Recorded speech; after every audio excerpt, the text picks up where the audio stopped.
Social support network, developing communication skills in a theater class.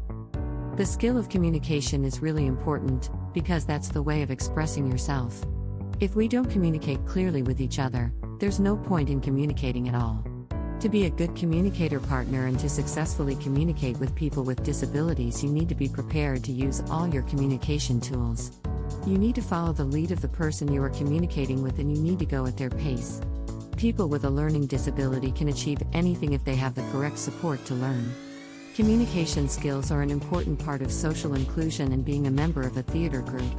Being able to speak out for yourself as a person with a disability, but also to listen to others, is important for personal life and improvement. Get it together, divide your group into pairs. One person in each pair should be blindfolded. It is the job of the blindfolded person to retrieve specific items from the center of the circle based on the cues given by his partner. This exercise seems simple enough when it starts, but it becomes more complicated as more blindfolded people enter the circle and begin trying to find items. At the end, discuss the methods people use to tune out others' noise and confusion and focus on working as a team. This exercise encourages verbal communication, descriptive, listening, and voice recognition skills and helps develop trust.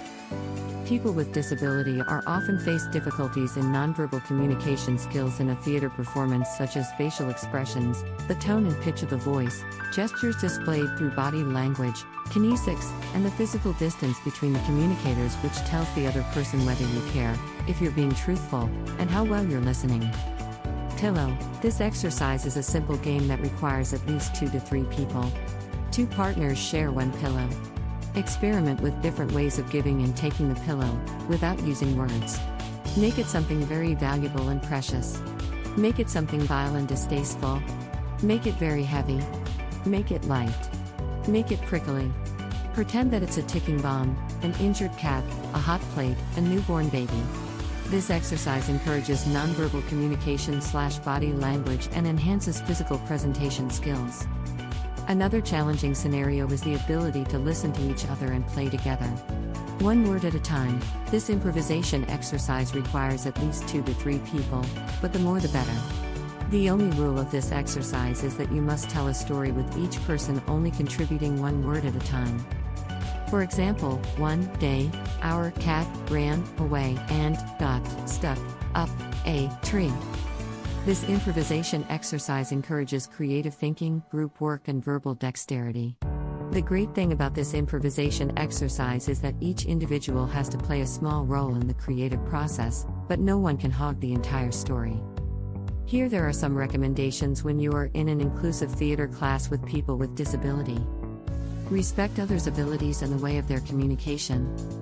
You all have to use your own body, breathing exercise, relaxing of different parts of the body, and group discussions about the most difficult part of the exercise. Feel the comfort, work together with your emotions and others, don't make pressure, use your own imagination, creating different pictures during movements. Creating roles, making comments, giving tasks to other persons, discussions about strengths and weaknesses of the role and how you can change it. Creating a friendly atmosphere. At the beginning, start a short conversation on a neutral topic, explaining what the topic of our conversation will be and how we will use our conversation. Don't suggest the answers. Ask for one thing, not for many things at the same time. Listen carefully, don't stop another person. Finishing the conversation and saying thank you. Thank you for attention.